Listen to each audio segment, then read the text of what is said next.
Escollos de los médiums.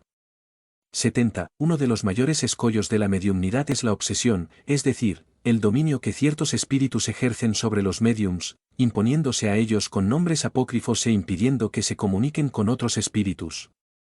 Es también un obstáculo para el observador novato e inexperto que, por no conocer las características de ese fenómeno, puede ser engañado por las apariencias, como aquel que no conoce de medicina puede equivocarse sobre la causa y la naturaleza de un mal.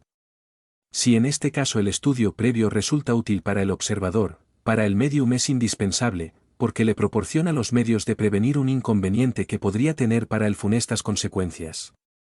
Por eso nunca nos cansamos de recomendar el estudio antes de entregarse a la práctica.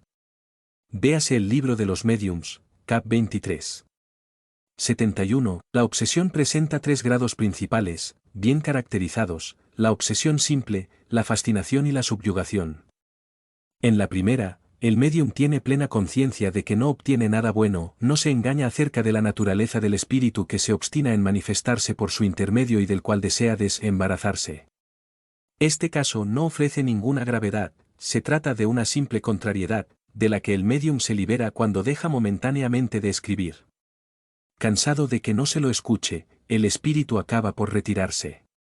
La fascinación obsesiva es mucho más grave, porque en ese caso el médium está completamente engañado.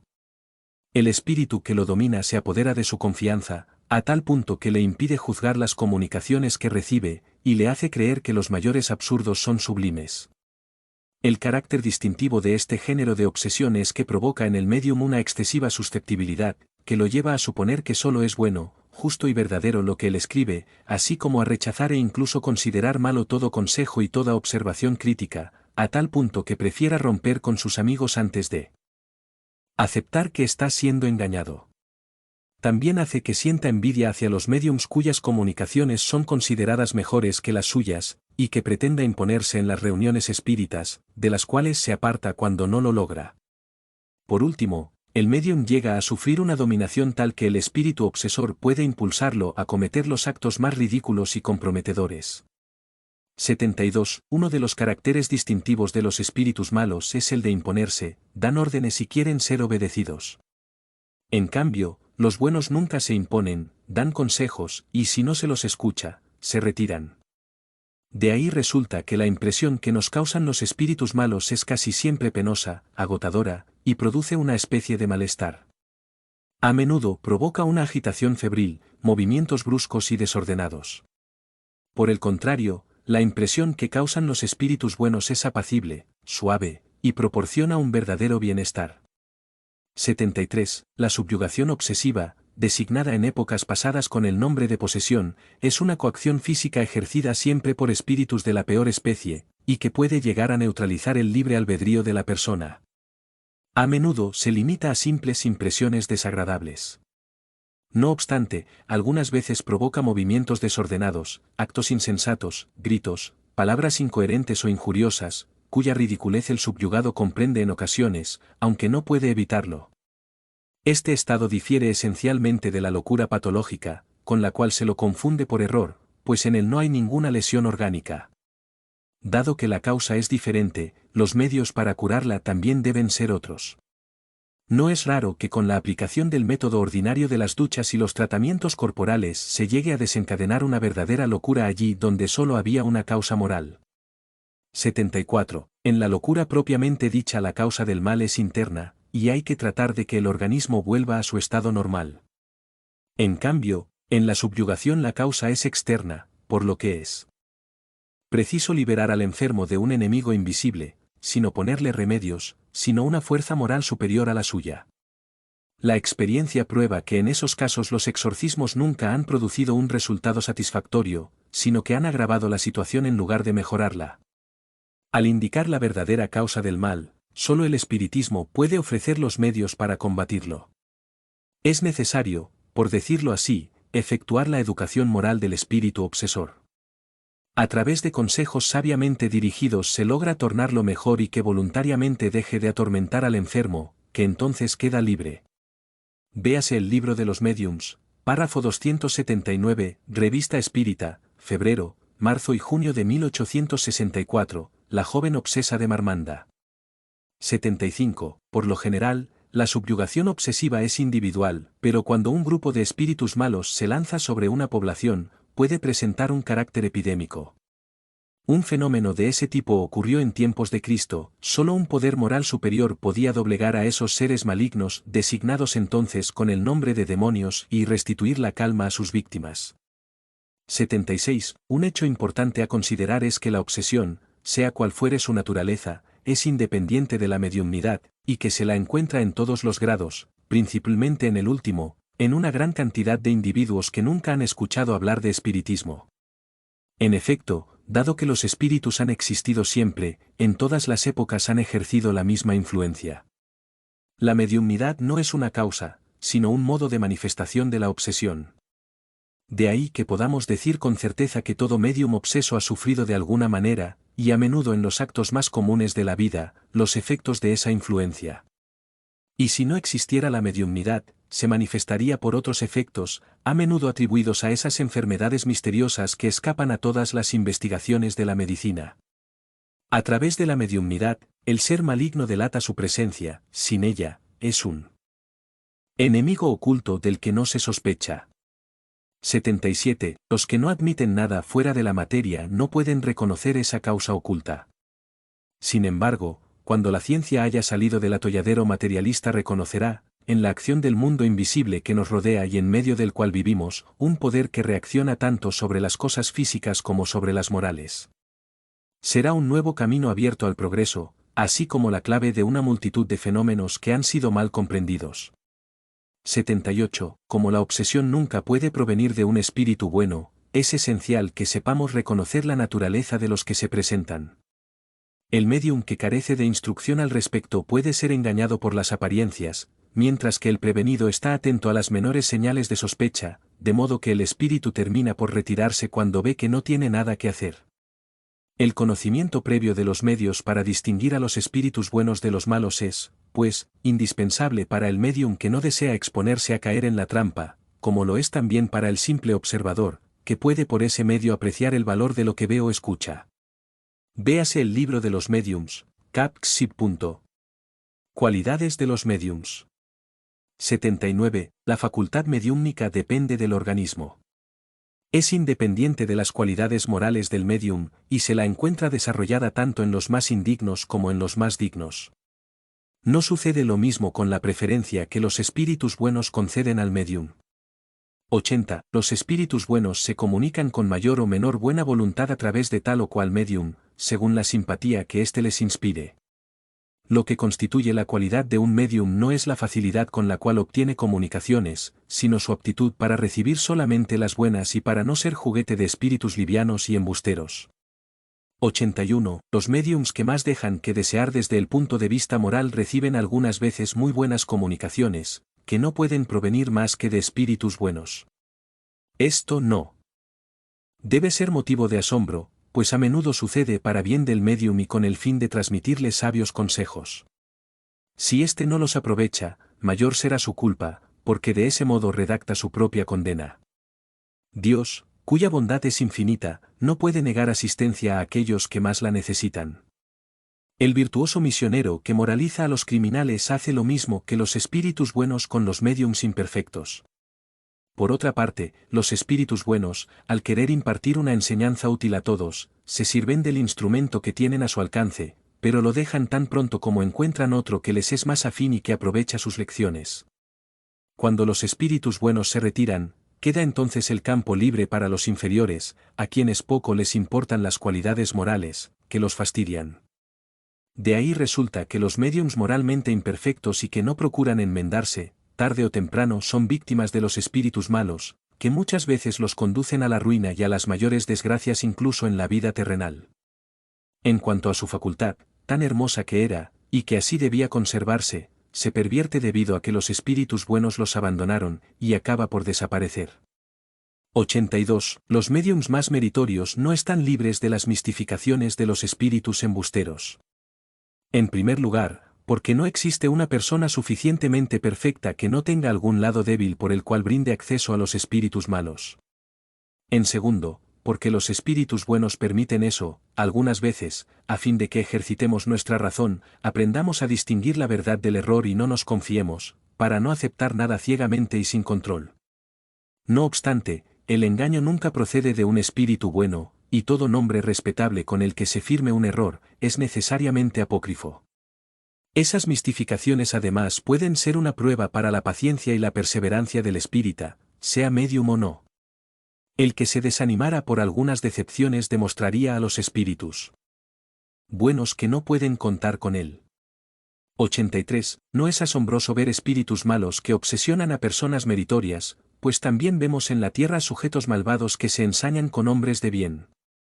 Es digno de nota que, después de la publicación del libro de los médiums, la cantidad de médiums obsesos disminuyó mucho, porque al estar prevenidos se mantienen vigilantes y descubren las menores señales que pudieran denunciar la presencia de un espíritu engañador.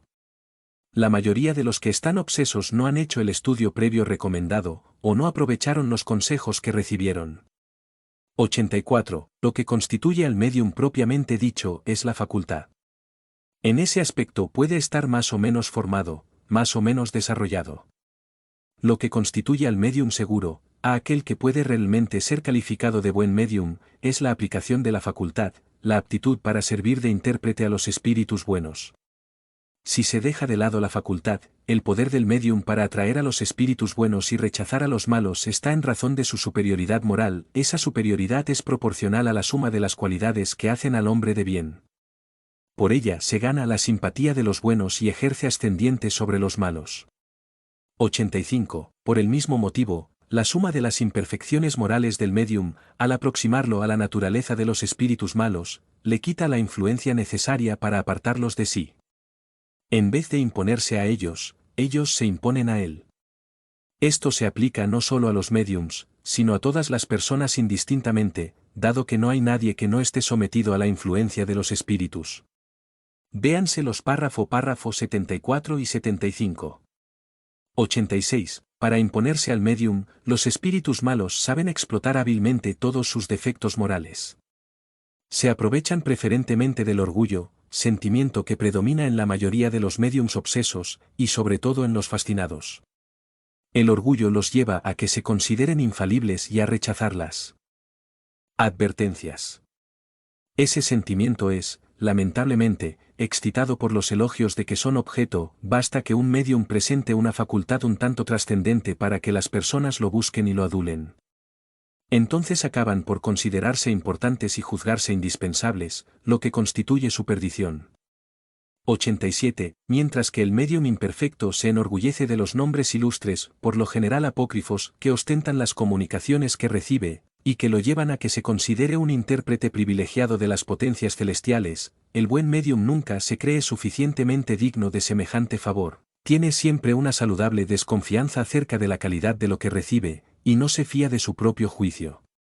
Como no es más que un instrumento pasivo, comprende que una buena comunicación no es fruto de su mérito personal, como tampoco es responsable si lo que recibe es malo, y que sería ridículo confiar en la identidad absoluta de los espíritus que se manifiestan a través de él.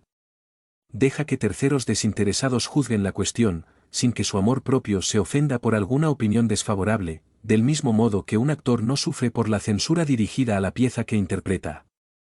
El carácter distintivo del buen medium es la simplicidad y la modestia. Se considera feliz con la facultad que posee, no para envanecerse de ella, sino porque le ofrece un medio de ser útil, lo que hace de buen grado cuando se le da la ocasión, y nunca se molesta cuando no lo ubican en primera fila. Como los médiums son intermediarios e intérpretes de los espíritus, corresponde al evocador, e incluso al simple observador, apreciar el mérito del instrumento.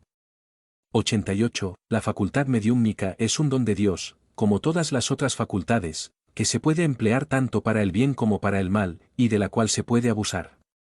Tiene por objeto ponernos en relación directa con las almas de los que han vivido, a fin de que recibamos sus enseñanzas y seamos iniciados en la vida futura. Así como la vista nos pone en relación con el mundo visible, la mediumnidad nos pone en relación con el mundo invisible. Aquel que se vale de ella con un fin útil, para su propio adelanto y el de sus semejantes, cumple una verdadera misión, por la que será recompensado. El que abusa de esa facultad y la emplea en cosas fútiles o para satisfacer intereses materiales, la desvía de su fin providencial, y tarde o temprano sufrirá su castigo, como todo aquel que hace mal uso de cualquier otra facultad. Charlatanismo. 89. Ciertas manifestaciones espíritas se prestan con mucha facilidad a la imitación. Pero por el hecho de que, como tantos otros fenómenos, hayan sido explotadas por los charlatanes y los prestidigitadores, sería absurdo inferir que no existen. Quien ha estudiado y conoce las condiciones normales en que esas manifestaciones se producen, distingue fácilmente la imitación de la realidad. Por lo demás, la imitación nunca es completa y solo engaña al ignorante, incapaz de captar los matices característicos del fenómeno auténtico. 90. Las manifestaciones que se imitan con mayor facilidad son las de algunos efectos físicos y las de efectos inteligentes comunes, movimientos, golpes, aportes, escritura directa, respuestas banales, etc., pero no ocurre lo mismo con las comunicaciones inteligentes de gran valor. Para imitar las primeras solo hace falta destreza, mientras que para simular las otras sería preciso por lo general una instrucción poco común, una superioridad intelectual de excepción y una facultad para improvisar, por decirlo así, universal. 91. Por lo general, quienes no conocen el espiritismo son inducidos a sospechar de la buena fe de los médiums. El estudio y la experiencia les ofrecerán los medios para asegurarse de la realidad de los hechos.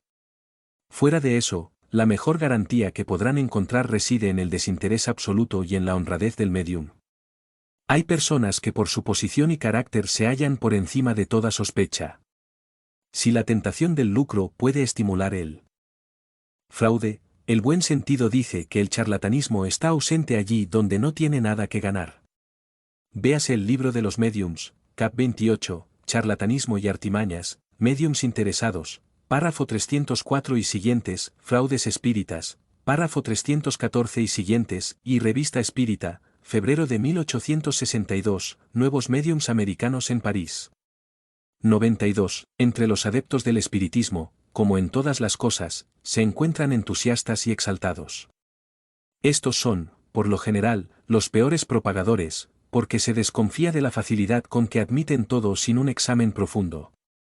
El espírita esclarecido rechaza el entusiasmo que enceguece, observa los fenómenos con frialdad y calma, pues de ese modo evita ser víctima de ilusiones y mistificaciones. Dejando a un lado la cuestión de la buena fe, el observador novato debe, ante todo, tomar en cuenta la seriedad del carácter de aquellos con quienes trata. Identidad de los espíritus. 93. Puesto que entre los espíritus se encuentran todos los defectos de la humanidad, también existen entre ellos la astucia y la mentira. Algunos no tienen el menor escrúpulo de presentarse con los nombres más respetables para inspirar mayor confianza. Por lo tanto, debemos abstenernos de creer de un modo absoluto en la autenticidad de las firmas de los espíritus. 94. La identidad de los espíritus es una de las grandes dificultades del espiritismo práctico. A menudo es imposible constatarla, sobre todo cuando se trata de espíritus superiores, antiguos en relación con nuestra época. Entre aquellos que se manifiestan, muchos no tienen nombres para nosotros, de modo que para fijar nuestras ideas pueden tomar el de algún espíritu conocido de la misma categoría que la suya. Así, en caso de que un espíritu se comunique con el nombre de San Pedro, por ejemplo, nada prueba que sea precisamente el apóstol de ese nombre, tanto podrá ser él como otro espíritu del mismo orden, o alguno enviado por él. La cuestión de la identidad es, en ese caso, absolutamente secundaria, y sería pueril atribuirle importancia. Lo que importa es la naturaleza de la enseñanza, es buena o mala, digna o indigna del personaje que la firma. ¿La aceptaría San Pedro, o la desaprobaría? Esa es la cuestión. 95. La identidad se puede verificar más fácilmente cuando se trata de espíritus contemporáneos, cuyo carácter y hábitos son conocidos, porque a través de esos hábitos y de las particularidades de la vida privada se revela la identidad con mayor certeza, a menudo, de modo irrefutable. Cuando se evoca a un pariente o un amigo, lo que interesa es la personalidad, razón por la cual es muy natural que se busque verificar la identidad. No obstante, los medios que generalmente emplean para eso quienes solo conocen el espiritismo de manera imperfecta son insuficientes y pueden inducir a error.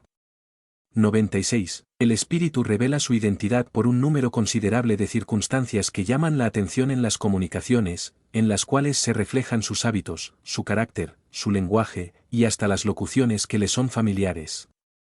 La identidad se revela además en los detalles íntimos que el espíritu comparte espontáneamente con las personas que ama. Esas son las mejores pruebas. Con todo, es muy raro que un espíritu satisfaga las preguntas directas que se le hagan al respecto, sobre todo si las formulan personas que le son indiferentes, movidas por la curiosidad o para obtener pruebas. El espíritu demuestra su identidad como quiere, o como puede, de acuerdo con el tipo de facultad de su intérprete, y a menudo esas pruebas son abundantes. El error consiste en querer que las dé como lo desea el evocador, porque entonces el espíritu se niega a someterse a esas exigencias. Véase el libro de los mediums, Cap. Cid, Identidad de los espíritus, Revista Espírita, marzo de 1862, Carriere, Constatación de identidad. Contradicciones. 97. Las contradicciones que con bastante frecuencia se vierten en el lenguaje de los espíritus solo sorprenden a aquellos que tienen un conocimiento incompleto de la ciencia espírita. Son consecuencia de la naturaleza misma de los espíritus que, como hemos dicho, saben acerca de las cosas en la medida de su adelanto, e incluso muchos pueden saber menos que ciertos hombres. Sobre una gran cantidad de puntos apenas pueden emitir su opinión personal, que puede ser más o menos acertada, y conservar un reflejo de los prejuicios terrestres de los que aún no se han despojado.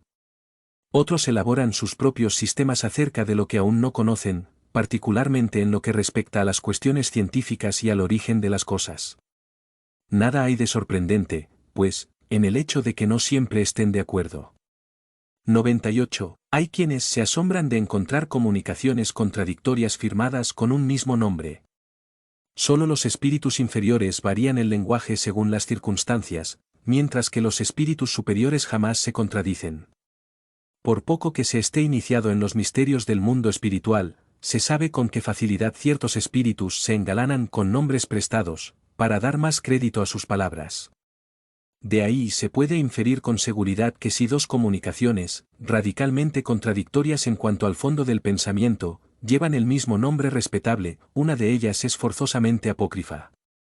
99. Dos medios pueden servir para determinar las ideas sobre las cuestiones dudosas. El primero es someter todas las comunicaciones al control severo de la razón, del buen sentido y de la lógica. Esta es una recomendación que hacen todos los espíritus buenos, y de la que se abstienen los espíritus embusteros, pues saben muy bien que con ese examen serio solo habrán de perder. Por eso evitan la discusión y pretenden que se les crea solo por su palabra. El segundo criterio de la verdad radica en la concordancia de la enseñanza.